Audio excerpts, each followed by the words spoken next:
The phone felt cold in my hand, colder than the December air in Ohio. It's funny, the little details you remember when your world is falling apart. I remembered the weight of it, the smooth glass under my thumb, the way the light from the screen reflected in my teacup. I had just asked a simple question, the one any mother, giddy with anticipation, would ask her only son. A question I had been waiting to ask for months. So, when is the big day? The silence on the other end was my first clue. It wasn't a bad connection. It was a heavy, suffocating silence, thick with things unsaid. Then, Tiffany's voice, not Daniel's, cut through the line. It was sharp and dismissive, like swatting away a fly. We got married yesterday, Carol. We only invited special people, special people. The words echoed in the hollow space that had just opened up in my chest.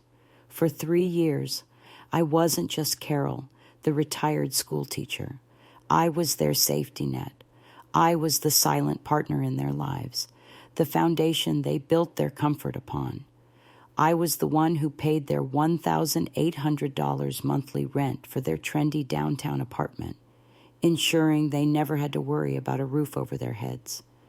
I was the one who furnished that apartment, picking out a sofa I knew Tiffany would love, a dining table for family dinners that never happened.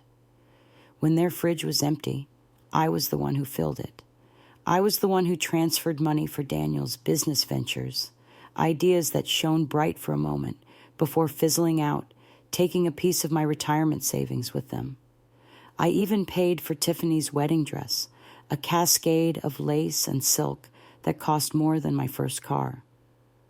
Only the best for our special day, she had cooed over the phone. I had paid for that dress, and I wasn't even special enough to see her wear it. If you've ever felt the sting of being taken for granted, of pouring your heart into a void, then you know a fraction of what I felt in that moment.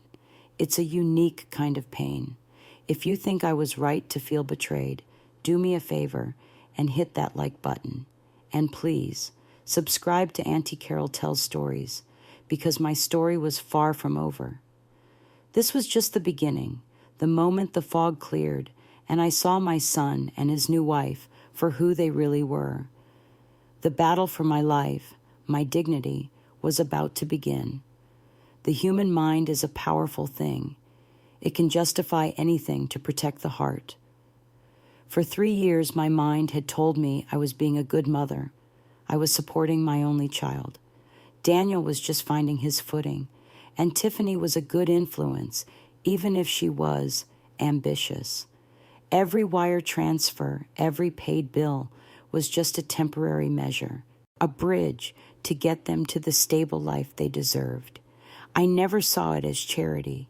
I saw it as an investment in my family, in my future grandchildren, in my own happiness. But Tiffany's words had shattered that illusion. We only invited special people. Suddenly, I saw the transactions for what they were. Not love, not support, just expenses. Later that evening, curiosity got the better of me. It was a masochistic impulse, I suppose. I opened up social media, a place I rarely visited, and there it was, a whole album titled The Beginning of Our Forever. Tiffany, radiant in the dress I paid for. My son, Daniel, beaming by her side, and surrounding them, her entire family, her parents, her siblings, her cousins, all laughing, all celebrating. The caption Daniel had given me weeks ago, "We're keeping it small, Mom. Just us, super intimate," was a lie. A bald-faced, calculated lie. They hadn't wanted a small wedding. They just wanted a wedding without me.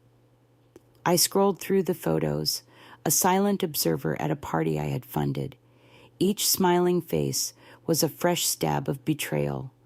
I saw the expensive floral arrangements, the multi-tiered cake, the open bar, and with each image, the hurt in my chest began to crystallize, hardening from sorrow into a cold, dense anger.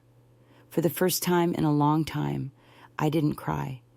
I just sat there in the quiet of my home, and I started to think. A week passed in a blur of forced normalcy. I tended my garden. I read my books. I spoke to my neighbor, Eleanor, over the fence, careful to keep my voice light and cheerful. But underneath, a resolution was taking shape. Then, the inevitable happened. My phone rang, and the caller ID showed Tiffany's name. I let it ring 3 times before answering, taking a deep, calming breath. "Carol?" "Thank God you picked up," she said, her voice laced with a manufactured panic. "I don't know what happened, but the rent payment didn't go through. The landlord just called. He's furious. Can you call the bank, or maybe just send it again? It's due today." I listened, holding the phone slightly away from my ear. I could hear the entitlement in her tone, the absolute certainty that I would scurry to fix her problem. She hadn't called to apologize. She hadn't called to explain. She had called because the ATM that was her mother-in-law had malfunctioned. I let the silence stretch, just as she had done to me a week prior. I heard her breath catch. "Carol, are you there?" "I'm here, Tiffany," I said, my voice even and calm, a tone that surprised even myself. "I heard you." "The rent is due." "Yes," she said, relieved. "So, can you handle it?" "We'd be so grateful." "That's interesting," I mused, walking over to my desk and picking up a pen. "I seem to recall you only invite special people to important events." Silence again. This time, it was hers. It was a confused, indignant silence. What does that have to do with anything?" she finally stammered. "Well, Tiffany," I said, and for the first time I felt a flicker of power. "I've decided to adopt a similar policy. I only give my money to special people." I heard a sharp intake of breath, followed by a sputtering outrage. "What are you talking about?" "This is the rent. We could be evicted. Daniel is your son." "And you are his wife," I replied, my voice unwavering. "And you both got married yesterday, or rather a week ago yesterday. Congratulations again. Now, if you'll excuse me, I have some gardening to do. Goodbye, Tiffany." I hung up before she could respond. The phone clattered onto the desk. My hands were shaking, but not from fear. It was adrenaline. It was the exhilarating, terrifying feeling of taking back control. I walked to my office, pulled out years of bank statements, a calculator, and a fresh legal pad. The numbers started to flow. $1,800 a month for 36 months in rent. That was $64,800. The furniture for their apartment, another $8,500. The endless groceries, the car repairs for Daniel, the designer handbag for Tiffany's birthday, the loan for another of Daniel's failed startups, and the wedding dress. I added it all up, every last cent. The final tally was staggering. It stared back at me from the page in stark, unforgiving black ink. Over the past 3 years, I had given my son and his wife more than $90,000 of my retirement savings. $90,000. The money my late husband, Robert, and I had worked our entire lives to save. Money for my golden years, for my security, for my peace of mind. And I had been hemorrhaging it on 2 people who didn't even consider me special. The next morning, I was the first person at the bank when it opened. I sat down with a kind-faced manager named Mrs. Gable.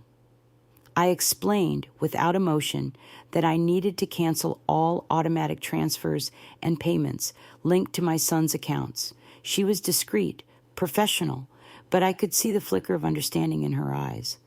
As she typed away, my phone buzzed incessantly in my purse. First Daniel, then Tiffany, Then Daniel again. Text messages began to flood in. Mom, what's going on? Tiff said you said something crazy. Call me. Carol, this isn't funny. The landlord is threatening legal action. Mom, pick up the phone. What did you do? I ignored them all. As I signed the final piece of paperwork, a sense of profound relief washed over me.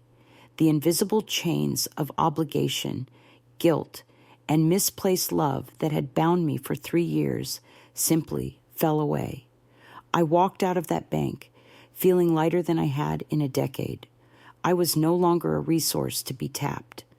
I was just Carol again, and Carol was learning to take care of herself. The drive home was quiet. I felt a calm I hadn't anticipated. The anger had burned away, leaving behind a steely resolve, but that calm was shattered the moment I pulled into my driveway. Daniel's car was there, and as I walked up the path to my own front door, I saw it was slightly ajar. A cold knot of dread formed in my stomach. I pushed the door open slowly, and there they were, in my living room. My son, Daniel, and his wife, Tiffany, were sitting on my sofa. Between them sat a man in a crisp, expensive suit, holding a leather briefcase on his lap. He had the predatory stillness of a vulture. They were looking through a stack of papers on my coffee table. My papers, my private financial documents. Daniel, what is this? I asked, my voice trembling slightly. Mom, we were worried about you. You haven't been acting like yourself. Tiffany didn't bother to stand. She just smirked, a look of smug triumph on her face. We were concerned, Carol. Your behavior has been so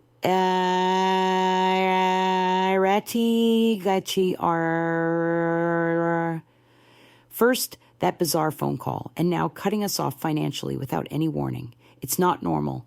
The man in the suit stood. Ma'am, my name is Mr. Evans. I'm an attorney representing your son and his wife. We're here to discuss your well-being and to ensure your assets are properly managed during this confusing time. My blood ran cold. Assets. Managed. I understood instantly. This wasn't a family visit. This was an ambush. You brought a lawyer into my home? I said, my voice barely a whisper. You went through my private papers? We had to, Mom, Daniel pleaded, his eyes darting towards Tiffany as if for a script. We're worried you're not capable of making sound financial decisions anymore. We think you need professional help. That's when Mr. Evans slid a document across the coffee table towards me. This is a durable power of attorney, ma'am. It would allow your son to manage your finances on your behalf, to ensure your bills are paid and your estate is protected. It's the responsible thing to do. Just a simple signature is all we need. I looked from the paper to their faces. Daniel's, a mask of weak concern. The lawyer's, a slick, professional smile. And Tiffany's, hungry and impatient. The veil was completely gone. This wasn't about my well-being. This was a hostile takeover. They had seen my bank statements. They knew exactly how much I had, and they had decided to stop waiting for me to die to get their hands on it. A new kind of strength, born of pure indignation, surged through me. I stood up straight, my voice clear and loud. Get out. Daniel was taken aback. Mom, just listen. I said, get out, I repeated, pointing towards the door. All three of you. Out of my house. Now Tiffany finally stood up, her mask of concern dropping to reveal pure, venomous greed. You're making a huge mistake, you old fool, she hissed. Don't you get it? Everything you have will be ours one day anyway. We're just speeding up the process. Her words hung in the air, ugly and undeniable. Daniel didn't even flinch. He just looked at me, his eyes cold. You heard her, Mom. You can do this the easy way or the hard way. Don't make us do this the hard way. There is no way, I said, my voice shaking with rage. This is my house, my money, my life, and you are no longer welcome in any of it. Get out before I call the police. They finally left, muttering threats under their breath. As the door slammed shut, the silence they left behind was deafening. I sank into my armchair, my body trembling. The shock wore off, replaced by a terrifying clarity. This was no longer just a family squabble. This was war, and I had just been handed a declaration. But as I sat there, a new feeling began to bubble up through the fear, defiance. They thought I was a frail, confused old woman they could easily steamroll. They had no idea who they were dealing with. I had taught generations of third graders. I had managed a household, raised a son, and nursed a husband through his final illness. I had survived grief and loss. I would survive this. I would survive them. The first thing I did was call a locksmith. As he worked on replacing every lock on my doors, I felt a sense of reclaiming my territory. Each click of the new tumblers felt like a small victory. Next, I called a security company and had a system installed, complete with cameras. It felt extreme, but so was finding your son and his wife trying to legally seize your life's savings. My house was no longer just a home. It was a fortress. My next call was the most important. I didn't search for a family lawyer. I searched for a shark. I found Mr. David Davies, an attorney who specialized in elder financial abuse. When I met him in his office the next day, he listened to my entire story without interruption, his expression grim and focused. Carol, what your son and his wife are doing is a classic textbook case of attempted financial exploitation, he said when I had finished. His voice was calm and reassuring, a balm to my frayed nerves. Their attempt to get you to sign a power of attorney under duress is highly illegal. Tiffany's little admission about speeding up the process is a gift. It reveals their intent. So what do we do? I asked, feeling the first glimmer of hope. We prepare for their next move, he said, leaning forward. They'll likely try to have you declared legally incompetent. They will paint you as forgetful, confused, paranoid. Our job is to prove you are anything but. I want you to start a journal. Document every interaction, every phone call, every text message. Note the date, the time, and what was said. We also need to gather our own evidence, witnesses who can attest to your sound mind. Leaving his office, I felt like a general preparing for battle. I started my journal that very day. The simple act of writing everything down was therapeutic, organizing the chaos in my mind into a clear narrative of their aggression and my defense. I also took Mr. Davies' advice and started reconnecting. I had let many friendships wither while I was so focused on Daniel's manufactured crises. I started with Eleanor Brooks, my neighbor. Over a cup of tea in her kitchen, I told her everything. I expected shock, but instead I saw a sad, knowing look in her eyes. "Oh, Carol," she said, placing her hand over mine. "My daughter tried something similar a few years back, not with lawyers, but the emotional blackmail, the sense of entitlement. It's a sickness. I'm so sorry you're going through this, but you need to know you are not alone, and you are not crazy. You are strong, and you will get through this." Her words were like water in a desert. I also called my sister Diana, who lived 3 states away. We had grown distant, in part because she had never been fond of Daniel's attitude or Tiffany's obvious materialism. When I told her what had happened, she wasn't surprised. "I knew it, Carol," she sighed. "I knew that Tiffany girl was trouble from day one." The last time I saw her, at Robert's memorial of all places, I overheard her talking to her mother about how your house had good bones and would be perfect with a little updating.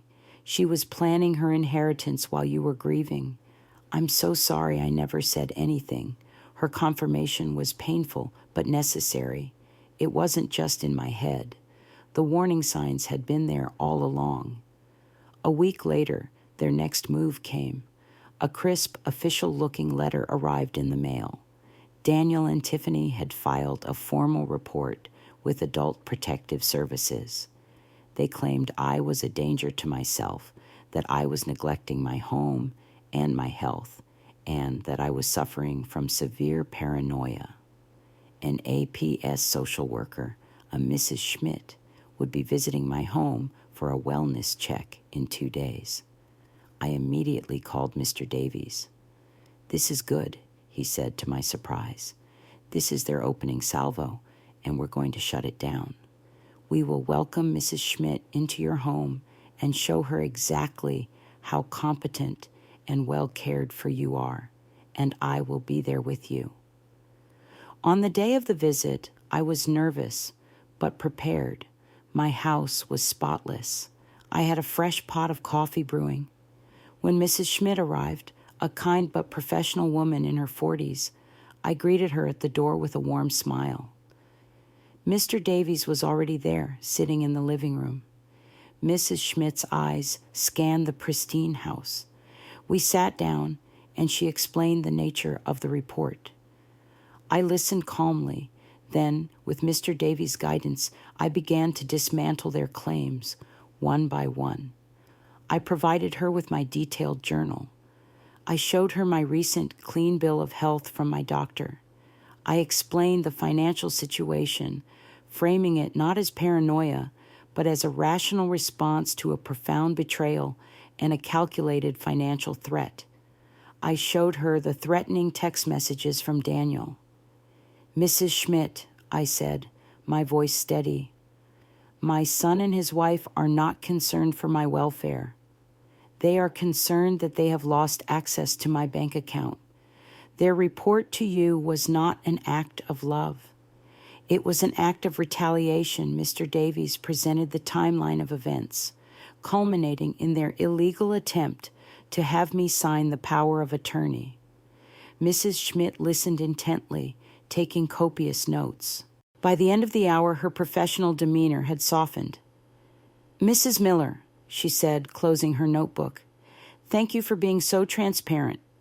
It's quite clear to me that you are in full command of your faculties and your home is perfectly safe.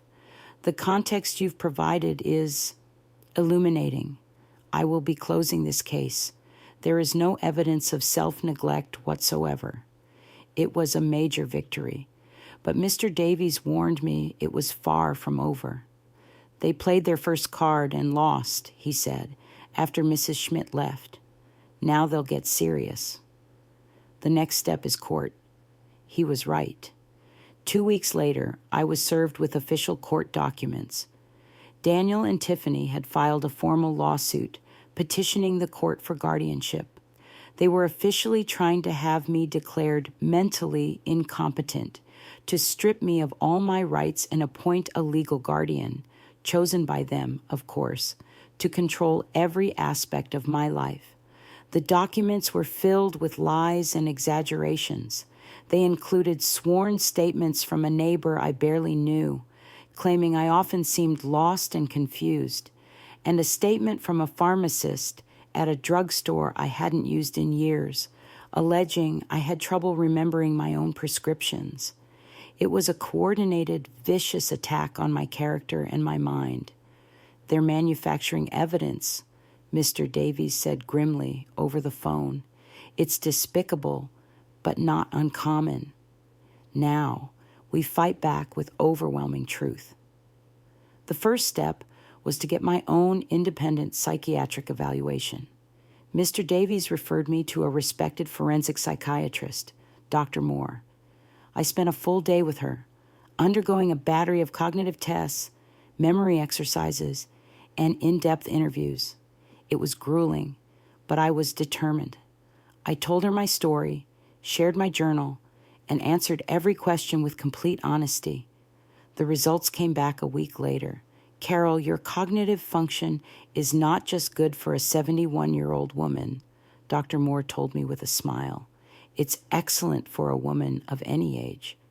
Your memory is sharp, your reasoning is sound, and your emotional responses are entirely appropriate given the circumstances you've described.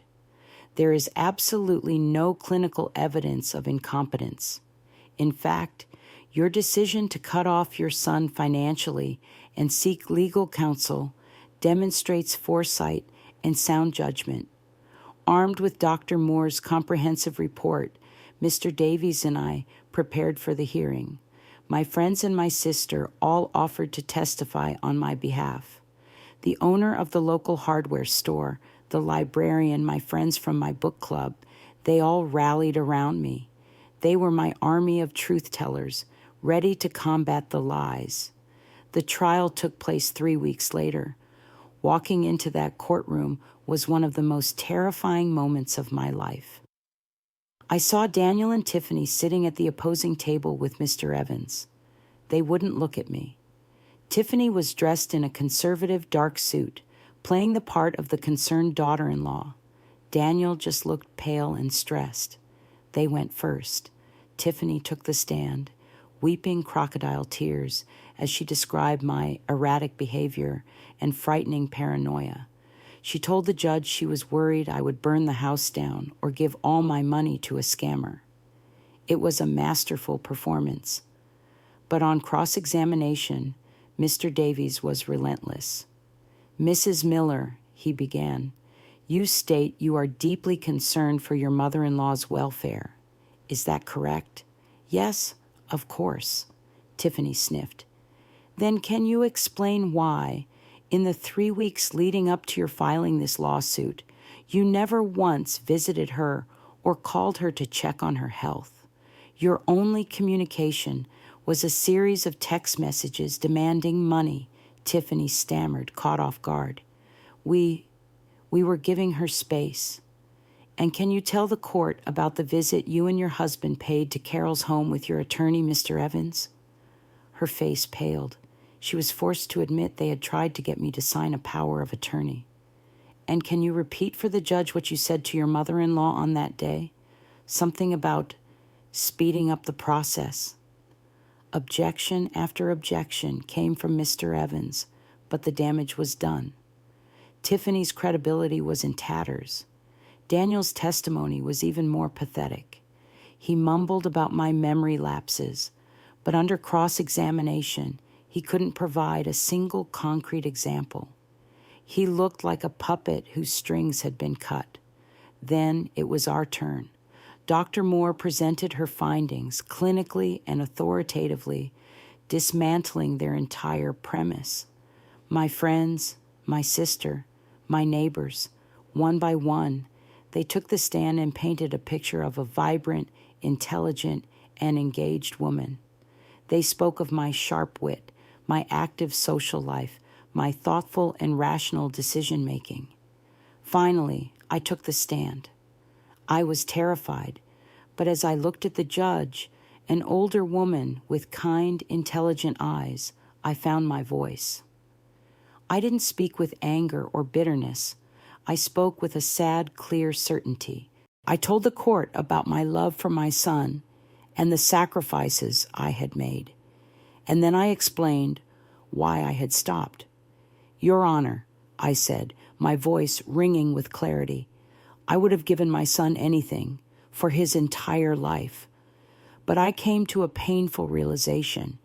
My relationship with my son and his wife was no longer about family. It had become a commercial transaction disguised as love. My financial support was not a gift. It was an expectation.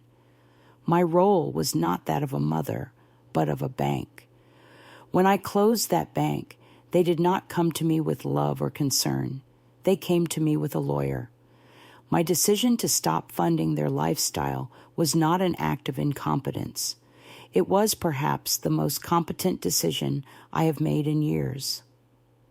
The judge listened to the closing arguments, her expression unreadable. She then called for a brief recess to review the evidence. The 15 minutes we waited felt like an eternity.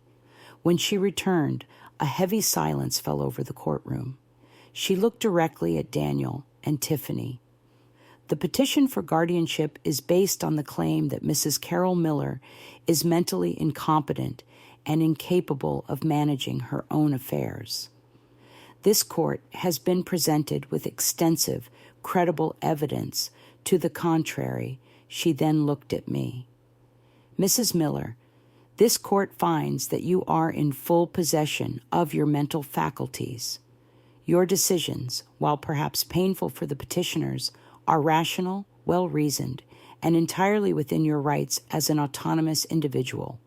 The petition for guardianship is hereby denied. A sob of pure relief escaped my lips. I had won. I had won back my freedom, my name, and my dignity. The 3 months after the trial were a period of cleansing. The first thing I did was put my house on the market. It was filled with too many ghosts, too many memories of a love that had been a lie. It sold in a week. As I signed the closing papers, I felt the last of the weight lift off my shoulders.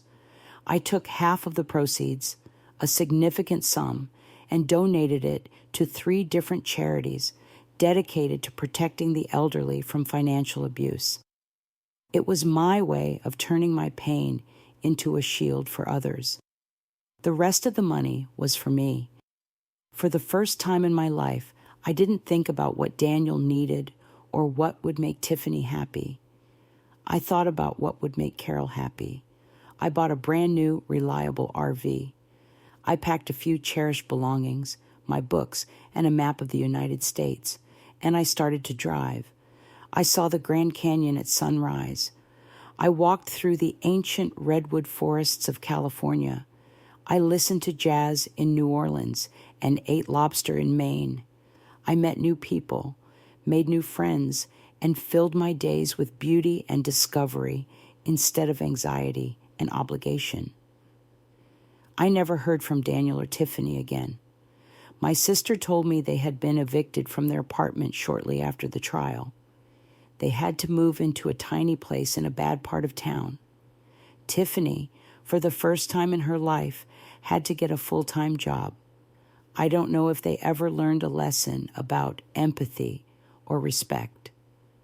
But they certainly learned a lesson about economics. They learned that if you want something in this life, you have to earn it. Sometimes, as I sit by a campfire under a vast starry sky, I think about them. Not with anger anymore, but with a strange sort of pity. They wanted to take everything from me, believing my value was in my assets.